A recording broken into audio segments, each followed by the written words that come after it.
تو یہاں سے معلوم ہوا کہ اپنی زندگی میں کوئی مشرک بھی ہو، کوئی کافر بھی ہو، اگر اپنی ہی زندگی میں توبہ کر لے اور صحیح راہ راست پر آ جائے تو اللہ تعالیٰ اس کی توبہ قبول فرما لیتا ہے، اسے بخش دیتا ہے۔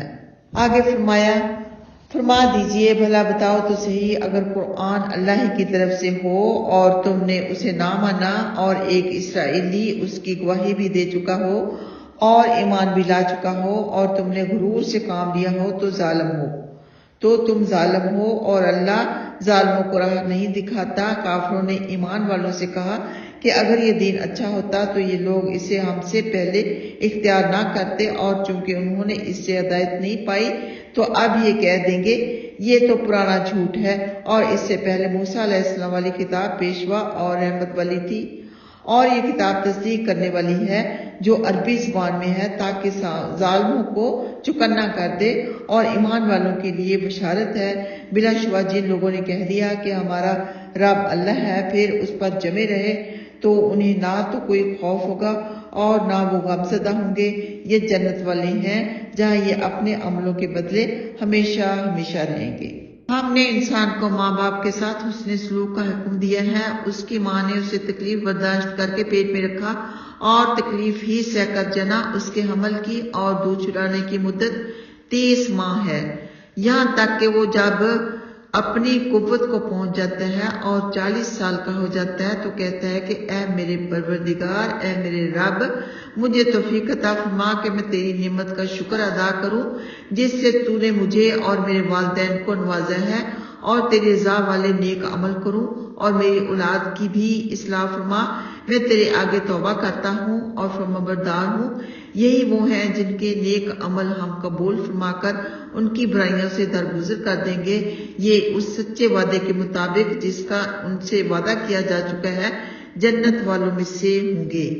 یہاں اللہ سبحانہ تعالیٰ نے ماں باپ کے ساتھ حسن سلوک کا حکم دیا ہے۔ پہلے توحید، اخلاص اور استقامت کا حکم تھا، یہاں ماں باپ کے ساتھ حسن سلوک اور ان کے حقوق کی ادائیگی کا بیان ہے۔ قرآن پاک میں اس مضمون کی بہت سی آیتیں ہیں۔ ماں باپ کے ساتھ نیکی کرو، ماں باپ پر خرچ کرو، ماں باپ کے ساتھ حسن سلوک کرو، اور ماں باپ کی خدمت کے بارے میں بہت سی احادیث بھی ہیں۔ ایک حدیث جو مجھے ہمیشہ رہتی ہے یاد کہ نبی پاک صلی اللہ علیہ وسلم نے فرمایا، ہلاک ہو گیا وہ شخص جس نے اپنی زندگی میں اپنے والدین کو پایا اور ان کی خدمت نہ کی۔ تو جتنی بھی آپ میں طاقت ہو آپ اپنے والدین کا خیال رکھیں، ان کی خدمت کریں۔ اگر آپ کہیں دور رہتے ہیں تو ان کو ہر روز فون کے ذریعے خوش کر دیں، یعنی آپ کے والدین آپ سے خوش رہیں۔ اور بھی حدیث ہے کہ جو والدین اپنی اولاد سے خوش ہے اس حالت میں یا تو اولاد فوت ہوگی یا پھر والدین، تو وہ اولاد جنتی ہے، کہ والدین کو آپ نے خوش رکھنا ہے۔ یہاں اللہ سبحانہ تعالیٰ نے فرمایا کہ حمل کی مدت اور دودھ پلانے کی مدت 30 ماہ ہے۔ تو ایک دفعہ ایک جہنی نے کسی عورت سے نکاح کیا، اس عورت کے 6 ماہ بعد بچہ پیدا ہو گیا۔ اس کا شوہر عثمان رضی اللہ تعالیٰ عنہ کے پاس آیا اور واقعہ بیان کیا۔ آپ نے اسے بلا بھیجا۔ جب وہ آنے لگی تو اس کی ہمشیرہ رونے لگی۔ وہ انہیں سمجھانے لگی کہ کیوں روتی ہو، اللہ کی قسم میں کسی شخص سے نہیں ملی، نہ میں نے کبھی کوئی برا کام کیا ہے، انتظار کرو میرے بارے میں اللہ کیا فیصلہ کرتا ہے۔ آخر عثمان رضی اللہ تعالیٰ عنہ نے رجم کا حکم صادر فرما دیا۔ جب علی رضی اللہ تعالیٰ عنہ کو خبر ہوئی تو دوڑے امیر المومنین کے پاس پہنچے، پوچھا کیا حکم صادر فرمایا رجم کا، 6 مہینے بعد بچہ پیدا ہوا ہے، لا محالہ زناکار ہے۔ علی رضی اللہ تعالیٰ عنہ نے یہ تینوں مذکورہ بالا آیتیں پیش کر کے فرمایا کہ حمل کی مدت سے کم مدت 6 ماہ ہے، وہ عورت پاک دامن ہے۔ عثمان رضی اللہ تعالیٰ عنہ کو ماننا پڑا اور آپ نے آدمی دھڑایا کہ جلدی سے اس عورت کو بلا لاؤ، لیکن افسوس وہ سنسار کی جا چکی تھی۔ معمر راویہ حدیث کہتے ہیں کہ بچہ بالکل اپنے باپ کے مشابہ تھا۔ اس کا باپ یعنی فوت شدہ کا شوہر پھر ایک ناسور میں مبتلا ہو گیا جس سے وہ بھی کھلتے کھلتے مر گیا۔ تو 6 مہینے اور 24 مہینے ملا کے 30 مہینے ہو جاتے ہیں۔ اور یہاں پر 40 سال کی عمر بتائی گئی کہ 40 سال کی عمر میں انسان پرخلوص توبہ کرتا ہے، پھر دعا کرتا ہے، بہت ہی پیاری دعا ہے جو کہ ہم صبح کے وقت کیا کرتے ہیں۔ سورہ احقاف کی آیت نمبر 15 ہے، ربی اوزعنی ان اشکر نعمتک التی انعمت علی وعلی والدی وان اعمل صالحا ترضاہ واصلح لی فی ذریتی انی تبت الیک وانی من المسلمین۔ آگے فرمایا، جس نے اپنے والدین سے یہ کہا کہ اف ہے تم پر، کیا تم مجھ سے یہی فرماتے رہو گے کہ میں قبر سے نکالا جاؤں گا حالانکہ مجھ سے پہلے صدیاں گزر چکی ہیں؟ اور یہ دونوں اللہ سے فریاد کر کے کہتے تھے، تیرے لیے خرابی ہو، ایمان لے آ، یاد رکھو اللہ کا وعدہ سچا ہے۔ وہ جواب میں کہتا ہے، یہ تو صرف پہلے لوگوں کے افسانے ہیں، سابق جنوں اور انسانوں کی جماعتوں میں سے بھی یہ ہیں، سابق جنوں اور انسانوں کی جماعتوں میں سے یہ بھی ہیں جن پر اللہ کا وعدہ صادق آ چکا۔ یقین مانو یہ نقصان اٹھانے والے ہیں، ہر ایک کو اپنے اپنے عملوں کے مطابق درجے ملیں گے تاکہ اللہ انہیں ان کے عملوں کا پورا پورا بدلہ عطا فرما دے اور ان پر ظلم نہ ہو۔ اور جس دن کافروں کو دوزخ پر پیش کیا جائے گا اور کہا جائے گا کہ تم اپنی نیکیاں اپنی دنیوی زندگی میں ہی ختم کر چکے اور ان سے فائدہ اٹھا چکے، آج تمہیں ذلت والے عذاب کی سزا دی جائے گی، اس وجہ سے کہ تم نہ حق دنیا میں غرور کرتے تھے اور اس وجہ سے بھی کہ تم نافرمانیاں کیا کرتے تھے۔ اس سے پہلے والی آیات میں فرما بردار اولاد کا بیان تھا، یہاں نافرمان کا ہے۔ یہ آیت عام ہے، ہر اس نافرمان اولاد کو شامل ہے جو اپنے نیک ماں باپ کے طریقہ سے اعراض کرے اور کفر پر قائم رہے کہ ان کو آپ نے اف تک بھی نہیں کہنی۔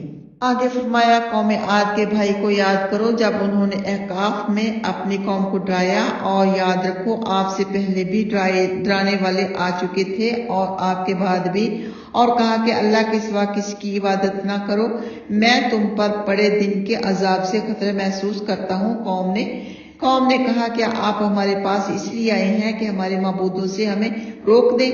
اب آپ ہم پر وہ عذاب لے آئیں جن کا آپ ہم سے وعدہ فرماتے ہیں۔ فرمایا، یہ علم تو اللہ ہی کے پاس ہے، میں تو تمہیں پیغام رسالت پہنچا رہا ہوں، لیکن میرے خیال میں تم جہالت پر اتر پڑے ہو۔ پھر جب انہوں نے بادل کو اپنے میدانوں کی طرف آتا ہوا دیکھا تو کہنے لگے، اسی بادل سے ہم پر بارش ہوگی، بلکہ یہ وہ عذاب تھا جس کی تم جلدی مچا رہے تھے۔ یہ ہوا ہے جس میں درد بھرا عذاب ہے، جو اپنے رب کے حکم سے ہر چیز تباہ کر ڈالے گی۔ آخر وہ ایسے ہو گئے کہ ان کے مکانوں کے علاوہ اور کچھ دکھائی نہ دیتا تھا۔ ہم گنہگاروں کو اسی طرح سزا دیتے ہیں۔ نبی پاک صلی اللہ علیہ وآلہ وسلم کی تسکین کے لیے عادیوں کا بیان ہے، آپ اپنی قوم کے جھٹلانے سے دلگیر نہ ہوں، یہ تو قوموں کا پہلے ہی سے شیوا چلا آتا ہے۔ پہلے نبیوں کے واقعات پر غور فرمائیے کہ ان کی قوم نے بھی انہیں جھٹلایا، اور نہ صرف جھٹلایا بلکہ در پہ آزار ہو گئے، بلکہ بعض نبیوں کو تو شہید بھی کر دیا گیا۔ عادیوں کے بھائی سے مراد حضرت ہود علیہ السلام ہیں۔ آپ قوم عاد کے لیے نبی بنا کر بھیجے گئے، اور یہ قوم احقاف میں سکونت پذیر تھی۔ احقاف ریت کے ٹیلوں کو کہا جاتا ہے۔ اس سے متعلق پہاڑ، غار اور حجر موت والی برہوت نامی وادی بھی مراد لی گئی ہے، جہاں کافروں کی روحیں پھینک دی جاتی ہیں۔ ابن ماجہ میں ایک روایت ہے کہ جب دعا مانگی جائے تو اپنی ذات سے شروع کی جائے۔ اس میں ایک حدیث ہے کہ اللہ ہم پر اور عادیوں کے بھائی پر رحم فرمائے، یعنی ہم پر اور حضرت ہود علیہ السلام پر۔ وہ عذاب میں جلدی مچا رہے تھے کہ لے کے آ ہم پر عذاب اگر تو سچا ہے، وغیرہ وغیرہ۔ آخرکار اللہ سبحانہ تعالیٰ کا عذاب بادل کی صورت میں آیا، ایک عرصہ سے بارش بند تھی اور خوفناک قحط سالی پھیلی ہوئی تھی، یعنی اچانک ایک ابر نمودار ہوا اور ان کی طرف بڑھتا چلا آیا۔ یہ مارے خوشی کے اچھلنے کودنے لگے کہ لوگ دیکھو وہ کالا ابر آ رہا ہے، یعنی بادل رفتہ رفتہ افق پر چھا رہا ہے اور اس کا رخ ہماری ہی طرف ہے، اب بارش ہوگی۔ لیکن ابر کی شکل میں اللہ کا قہر و غضب تھا جو اس بدنصیب قوم پر برسنے والا تھا۔ یہی وہ عذاب تھا جس کی جلدی مچائی جا رہی تھی۔ آخر یہ ابر سخت تیز و دھند آندھی میں تبدیل ہو گیا، جس نے اللہ کے حکم سے ان اشیاء کو جن پر بربادی مقرر ہو چکی تھی غارت کر دیا۔ یہ ہوا جس سے گزر جاتی اسے ریزہ ریزہ کر کے چھوڑ جاتی۔ سارے عادی غرور کے پتلے تباہ ہو گئے، کوئی بھی تو نہ بچ سکا۔ پھر فرمایا ہم ان نافرمانوں کو جو ہمارے رسولوں کو نہیں مانتے اسی طرح سزائیں دیتے ہیں۔ دنیا میں تو سزا ملی ہی ملی، آخرت میں بھی سزا ملے گی، قبر میں بھی سزا ملے گی۔ اللہم اجرنا من النار، اللہم اہدنا الصراط المستقیم۔ کہ فرمایا بلا شبہ ہم نے انہیں وہ قدرت دی تھی جو تمہیں نہیں دی، اور ہم نے انہیں کان، آنکھیں اور دل دیے، لیکن ان کے کانوں، آنکھوں اور دلوں نے انہیں کچھ فائدہ نہیں دیا۔ جب وہ اللہ کی آیتوں کا انکار کرنے لگے اور جس کا وہ مذاق اڑایا کرتے تھے اسی نے انہیں آ گھیرا۔ ہم نے تمہاری نواحی بستیاں تباہ کر دی اور ہم نے نئے نئے طریقوں سے اپنی نشانیاں بیان کر دی تاکہ وہ نافرمانیوں سے باز آ جائیں۔ پھر ان کی انہوں نے کیوں مدد نہیں کی جنہیں انہوں نے اللہ کے سوا اللہ کا قرب حاصل کرنے کے لیے اپنا معبود بنا رکھا تھا، بلکہ وہ تو ان سے گم ہو گئے۔ یہ ان کا جھوٹ و افطرا تھا۔ یاد کیجئے جب کہ ہم نے جنوں کی ایک جماعت کو آپ کی طرف متوجہ کر دیا جو قرآن سن رہے تھے، جب آپ کے پاس آ گئے تو کہنے لگے خاموش ہو جاؤ۔ پھر جب قرآن ختم ہو گیا تو وہ خبردار کرنے کے لیے اپنی قوم میں واپس چلے گئے، کہنے لگے بھائیو، ہم نے وہ کتاب سن لی ہے جو موسیٰ علیہ السلام کے بعد اتری ہے، جو سابق الہامی کتابوں کو سچا مانتی ہے اور جو سیدھی راہ کی رہبری کرتی ہے۔ بھائیو، اللہ کی طرف بلانے والے کی بات مانو اور اس پر ایمان لے آؤ، وہ تمہارے گناہ بخش دے گا اور تمہیں دکھ والے عذاب سے محفوظ رکھے گا۔ اور جو اللہ کی طرف بلانے والے کا کہنا نہ مانے وہ دنیا میں اللہ کو عاجز نہیں کر سکتا اور اللہ کے سوا کوئی اور اس کا مددگار نہیں ہو سکتا۔ یہ لوگ کھلی گمراہی میں ہیں۔ نبی پاک صلی اللہ علیہ وآلہ وسلم کے پاس جنوں کا آنا، یہ واقعہ نخلا کا ہے۔ آپ عشاء کی نماز پڑھ رہے تھے، جن آپ کے پاس آ کر کھڑے ہو گئے۔ سبین کے 7 جن تھے۔ ابن عباس رضی اللہ عنہما فرماتے ہیں آپ صلی اللہ علیہ وآلہ وسلم نے قرآن شریف جنوں کو سنانے کے لیے نہیں پڑھا تھا، نہ آپ نے جن دیکھے تھے۔ آپ صلی اللہ علیہ وآلہ وسلم تو صحابہ کرام رضی اللہ عنہ کے ساتھ بازار عکاظ جا رہے تھے، چونکہ انگاروں کی وجہ سے شیطانوں اور آسمانی خبروں میں رکاوٹ ہو گئی تھی، جس کی انہوں نے اپنے ارباب عقد کو خبر کی، جس پر انہوں نے کہا ضرور کوئی نہ کوئی نئی بات ہے، تحقیق کرو۔ چنانچہ تحقیق کے لیے شیطان دنیا میں پھیل گئے۔ ایک جماعت عرب میں علاقہ حجاز میں مکہ معظمہ کے قریب بھی پہنچی۔ آپ عکاظ جاتے ہوئے مقام نخلا میں صحابہ رضی اللہ تعالیٰ عنہ کو فجر کی نماز پڑھا رہے تھے۔ جب انہوں نے قرآن سنا تو ٹھہر گئے اور غور سے سننے لگے اور تاڑ گئے کہ یہی وجہ ہے کہ آسمانی خبریں ہم تک نہیں پہنچتی اور سننے سے پہلے ہی انگارے مار دیے جاتے ہیں۔ پھر یہ قوم سے آ کر کہنے لگے کہ ہم نے نیکی کی طرف رہنمائی کرنے والا قرآن سن لیا ہے جو عجیب و غریب ہے، ہم تو اسے سنتے ہی ایمان لے آئے اور شرک سے توبہ کر لی۔ آپ کو اس واقعہ کی خبر سورۃ جن میں دی گئی۔ جن وہی سننے کی کوشش کیا کرتے تھے اور جب اتفاق سے کسی بات کی بھنک ان کے کان میں پڑ جاتی تو اس میں 10 جھوٹی باتیں ملا کر کانوں کو خبر کر دیا کرتے تھے، جن میں سے ایک بات تو سچی نکلتی ہی تھی۔ اس سے پہلے ان پر انگارے نہیں پڑتے تھے۔ رحمت عالم صلی اللہ علیہ وآلہ وسلم کی بعثت کے بعد وحی کی حفاظت کے لیے جنوں کو انگاروں سے مارا جانے لگا۔ جب یہ وحی سننے کے لیے پہنچتے فوراً ایک شعلہ گرتا اور یہ بھاگ آتے۔ انہوں نے ابلیس سے شکایت کی، اس نے کہا کوئی نئی بات ضرور ہے۔ آخر اس نے تحقیق کے لیے چاروں طرف شیطان دوڑا دیے۔ عرب کی طرف جانے والے شیطانوں نے آپ کو نخلا کے دونوں پہاڑوں کے درمیان صحابہ کرام کو نماز پڑھاتے ہوئے دیکھا اور ابلیس کو جا کر خبر دی۔ اس نے کہا یہی وجہ ہے جو یہ احتیاط برتی جا رہی ہے، آپ کو جنوں کے آنے کی خبر بھی نہ تھی۔ پھر بعد میں وحی کے ذریعہ خبر ہوئی۔ آگے فرمایا کیا انہوں نے دیکھا نہیں کہ جس اللہ نے آسمان و زمین بنائے اور ان کے پیدا کرنے سے وہ تھکا نہیں، وہ بلا شبہ مردے زندہ کر دینے پر قادر ہے۔ بے شک وہ ہر چیز پر بڑی قدرت رکھنے والا ہے۔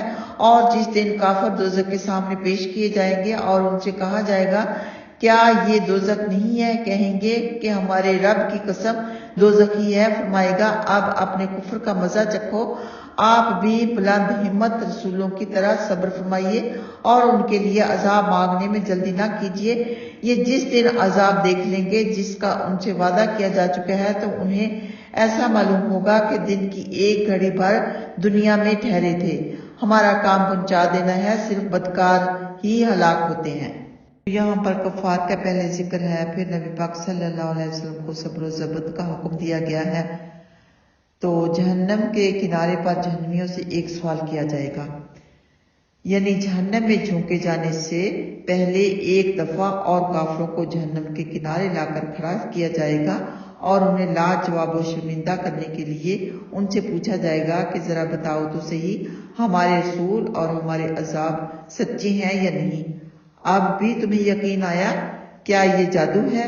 تمہاری آنکھیں پھوٹی تو نہیں؟ یہ کیا دیکھ رہے ہو؟ کیا یہ حق نہیں؟ وہ اقرار کریں گے، ساری باتوں کا اقرار کر لیں گے کہ یہ ساری باتیں برحق ہیں۔ کہیں گے اب ہماری آنکھیں کھل گئیں اور دل ایمان سے بھر گئے، اب تو ہمیں ذرا سا بھی شک نہیں۔ حکم ہوگا کہ اب تم اپنے کفر کا مزہ تو چکھو۔